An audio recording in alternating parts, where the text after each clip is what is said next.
नमस्कार। New fundamentals of option trading के इस सेकंड पार्ट में आप सभी का स्वागत है।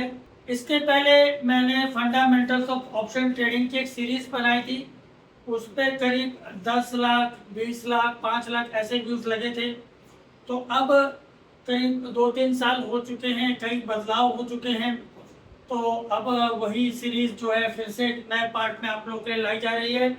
तो दूसरे पार्ट में आज हम ये सीखेंगे कि किस समय आपको ऑप्शन ट्रेडिंग करते समय, अगर आप कोई कॉल या पुट खरीदने जा रहे हैं तो किस समय आपको एंट्री करनी चाहिए। बहुत सारे लोग जो हैं ऑप्शन ट्रेडिंग में लॉस में जाते हैं। उसके 2-3 कारण होते हैं।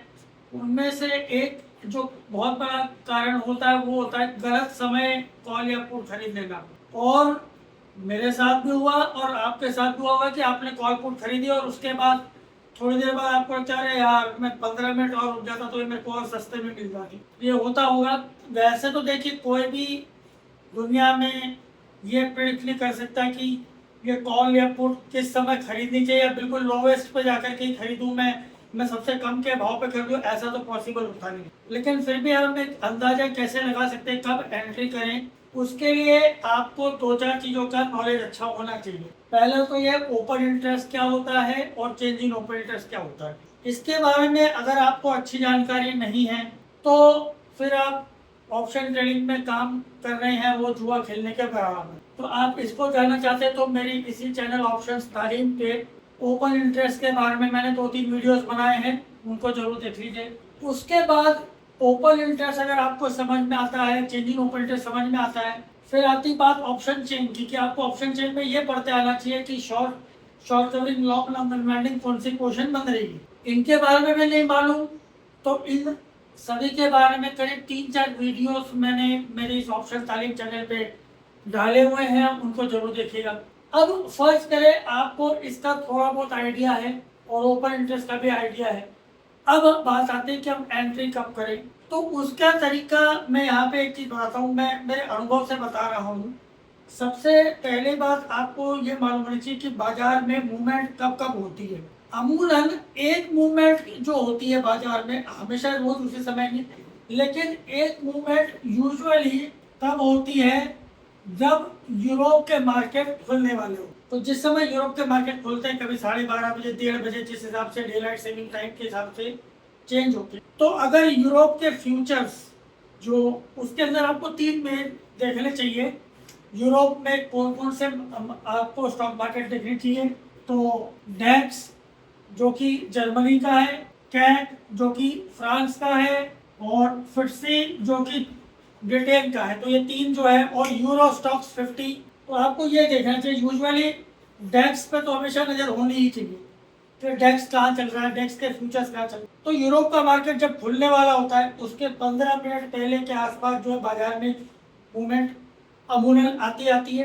दूसरी मूवमेंट आती है 3 बजे। लेकिन खैर हम यहाँ ऑप्शन ट्रेडिंग की बात कर रहे हैं। तो अगर मान लीजिए आपने सुबह बाजार खुला, आपको आइडिया नहीं है क्या हो रहा है। अब इसके अंदर एक सिचुएशन की मैं बात करता हूँ फर्स्ट। अच्छा हाँ, इन्हीं इंडेक्स से समझ में एक और चीज ध्यान में आती है, और वो ये कि जब हमारा निफ्टी सुबह 9:15 बजे ट्रेडिंग के लिए ओपन होता है तो 9 बजे से लेकर 9:07 तक प्री ओपन मार्केट चलता है। उसके बाद 9:07 को आके रुक जाता है कि भाई गैप अप ऊपर इतने पॉइंट ऊपर हो रहा है या इतने पॉइंट नीचे ओपन हो रहा है। उस समय के दौरान या उससे पहले आपको ये भी देखना चाहिए कि रात में यूएस के मार्केट्स कहाँ पे बंद हुए। यूएस के मार्केट जब आपको देखने हैं तो आपको उसके अंदर S&P 500 को देखना है, नैस्डैक को नहीं देखना है, डाउ को नहीं देखना है। अगर आपको ये जानना है कि नैस्डैक क्या है, डाउ क्या है और S&P 500 में क्या डिफरेंस है, तो राजीव धर्माधिकारी मेरा एक और चैनल है, उस पर आप जाके सर्च कर लीजिएगा राजीव धर्माधिकारी S&P 500 या नैस्डैक या डाउ लिख देंगे तो एक वीडियो मिल जाएगा जिसमें मैंने ये बताया हुआ है कि S&P 500 नैस्डैक और डाउ के बीच में क्या अंतर है। तो खैर अब हम वापस बात करें थे कि आपको कब एंट्री करनी चाहिए, कैसे मालूम पड़ेगा। तो आप सुबह उठे, आपने देखा कि भाई यूएस का मार्केट S&P 500 कहाँ पे बंद हुआ। अगर वो ग्रीन में बंद हुआ है और हमारा निफ्टी भी सुबह ग्रीन में ही ओपन हो रहा है, तो ऑब्वियसली एकदम पूछने की जरूरत नहीं होनी चाहिए, ठीक है। फिर आपको रुकना चाहिए ऐसी स्थिति में, ओपन इंटरेस्ट ऑप्शन चेन वगैरह देखना चाहिए। और यूरोप के मार्केट्स कहाँ चल रहे हैं, अगर यूरोप के मार्केट्स भी ग्रीन चले तो ऑब्वियसली निफ्टी ऊपर ही रहेगा। फिर ऐसे समय में जो है आपको ओपन इंटरेस्ट ऑप्शन चेन को देख के अंदाजा लगाना चाहिए कि बाजार क्या ऊपर का ही रुख ले रहा है। तो क्या अगर इसके अंदर आज दिन भर में प्रॉफिट बुकिंग आती है, बाजार नीचे गिरता है, तो मैं उस समय एंटर करूं नहीं करूं, मैं उस पॉइंट पे भी आ रहा हूँ। दूसरा ये होता है कि मान लीजिए यूएस का मार्केट ऊपर ग्रीन में बंद हुआ, हमारा मार्केट नीचे रेड में खुल रहा है, फिर आपके दिमाग की घंटियां बजनी चाहिए कि भाई ऐसा क्यों हो रहा है, क्या कारण है कि हमारा मार्केट रेड में जा रहा है, ठीक है। और फिर अगर आपने देख लिया कोई न्यूज़ नहीं है, तो फिर आप ये देखिए कि क्या ओपन इंटरेस्ट ऑप्शन चेन में क्या पोजीशन बन रही है, क्या मार्केट बहुत ज़्यादा नीचे तक जाएगा नहीं जाएगा। यूजुअली मैं ये क्यों कह रहा हूँ, बेसिकली क्या है कि अगर आप इन दोनों चीज़ों को देखेंगे तो आपको मार्केट का हाई और लो रेंज मिल जाएगी। निफ्टी की अगर हम बात करें, ये वैसे बैंक निफ्टी के लिए भी लागू होता है। अगर आप इन चीज़ों को देखना शुरू करेंगे, आपको मोटा मोटा एक आइडिया हो जाएगा कि आज दिन भर में निफ्टी इतना हाई जा सकता है और इतना लो जा सकता है। तो अगर निफ्टी हाई पॉइंट के पास में घूम रहा है और आपको ऑप्शन चेन ओपन इंटरेस्ट से लग रहा है कि भाई ये अब और ऊपर नहीं जाएगा, तब आप पुट खरीदने के लिए जा सकते हो। अगर निफ्टी अब आपके हिसाब से कैलकुलेशन के हिसाब से अपने लो पॉइंट के आसपास चल रहा है और आपको लग रहा है इससे ज़्यादा और नीचे नहीं जाएगा, अब पुट में ओपन इंटरेस्ट बहुत ज़्यादा बढ़ा हुआ है, जैसे फर्स्ट करें निफ्टी 22,230 एक एग्जाम्पल को ऊपर से गिरते हुए नीचे आ गए और आपने देखा कि 22,200 पे पुट का ओपन इंटरेस्ट 75 लाख के बराबर और बहुत ज़्यादा, और जबकि कॉल का ओपन इंटरेस्ट यहाँ पर 35 लाख है उस समय पर। तो अगर हम देखें कॉल का 35 लाख का ओपन इंटरेस्ट है, पुट का 75 लाख का है, निफ्टी 22,230 पे है, तो फिर आप ये कह सकते हैं कि हाँ यार अब इससे और नीचे नहीं आएगा अपने लोगों के पास में, अब मैं कॉल खरीद लेता हूँ।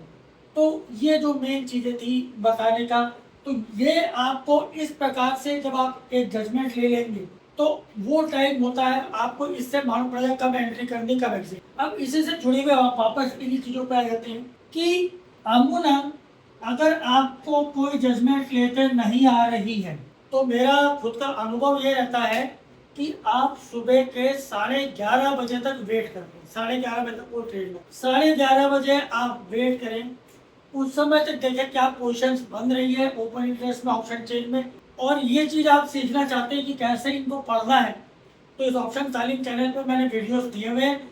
आपको कोई डाउट हो, कोई चीज़ पूछनी हो तो मुझे बता देगा, मैं उसके वीडियो बना दूँ। 11:30 बजे के बाद आप ये देखना शुरू करें कि क्या बाजार में जो पोजीशंस बन रही है वो ऊपर जाने के लिए बन रही है, नीचे जाने के लिए बन रही है। फिर आपको ये देखना है कि यूरोप का मार्केट कितनी देर में खुलने वाला है, 1 घंटे में खुलने वाला है, 2 घंटे में खुलने वाला है, 1.5 घंटे में।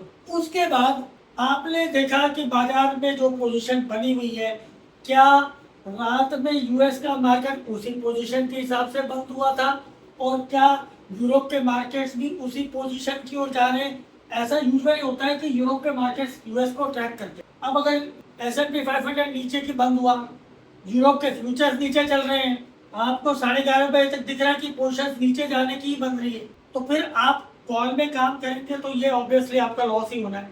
तो फिर ऐसी स्थिति में आप जो है पुट में पोजीशन बना सकते हैं। फिर आपको ये देखना पड़ेगा कि हाई और लो के हिसाब से मैंने दिन भर में अभी तक तो 11:30 बजे के हिसाब से मैंने आज दिन भर का हाई और लो मेरे हिसाब से इतना जाना चाहिए। तो फिर बाजार अगर यहाँ पर है तो आपको एंट्री नहीं करनी है। अगर वो नीचे की नीचे ही जा रहा है फिर आप कुछ भी नहीं कर सकते, आपको उस दिन काम ही नहीं करना। हाँ, अगर उसके विपरीत ऊपर की ओर जाना शुरू हो जाए तो पहले तो ये चेक करें कि क्या कोई खबर आ गई बाजार में, क्या यूरोप के फ्यूचर्स भी ऊपर की ओर जा रहे हैं, क्या यूएस के फ्यूचर्स भी ऊपर की ओर जा रहे हैं। अगर ना यूरोप के फ्यूचर्स ऊपर जा रहे हैं ना यूएस के जा रहे हैं और निफ्टी ऊपर जा रहा है, कोई खबर भी नहीं है, फिर आप उस केस में आप उनके लिए काम कर सकते हैं। अब आगे एक सवाल आता है, आप लोगों के मन में आ रहा होगा कि ठीक है ये चीज़ तो मुझे आती है, ऑप्शन चेन पढ़ना भी आ गया, थोड़ा बहुत ये मैं आपके वीडियोस देख लूँगा, लेकिन ये हाई और लो का कैसे पता लगाऊँ। तो इसके लिए थोड़ा सा आपको इंतजार करना पड़ेगा। वैसे तो अगर आपने मेरे वीडियो देखे तो आपको आइडिया मिल जाएगा, और फिर भी अगर नहीं मालूम पड़ रहा है तो मुझे आप कमेंट में लिख दीजिए, हम fundamentals of option trading part 3 मेरे इस जो चैनल है ऑप्शन तालीम पे, हम फिर इसी के ऊपर चर्चा करेंगे कि ये कैसे पता करें कि आज दिन भर में निफ्टी कितना हाई जा सकता है और कितना लो जा सकता है। तो ये नहीं, देखिए ये एग्जैक्टली कभी नहीं होगा, ये तो सिर्फ ऊपर वाले ही बता सकता है, लेकिन हम एक अंदाजा लगा सकते हैं। मैं ये कह रहा हूँ अंदाजा लगा सकते हैं कि हाँ यहाँ तक जा सकता है। अब वो हो सकता है वो इसको तोड़ करके भी ऊपर निकल जाए या इसको लो को भी तोड़ करके नीचे चले जाए, लेकिन हाँ हम एक अप्रोक्सीमेट आइडिया लगा सकते हैं। तो उसके बारे में हम पार्ट 3 में बात करेंगे। हालांकि अगर आप मेरे चैनल के सारे वीडियोस देख लेंगे तो 80-90% चांसेस ये है कि आपको इस हाई और लो का अंदाजा लगाना आ जाएगा। आशा करता हूँ ये वीडियो आपको पसंद आएगा तो लाइक जरूर कीजिएगा, चैनल को सब्सक्राइब जरूर कीजिएगा और कमेंट्स जरूर लिखा करिएगा। आप सबका ये वीडियो देखने के लिए बहुत बहुत धन्यवाद। Thank you.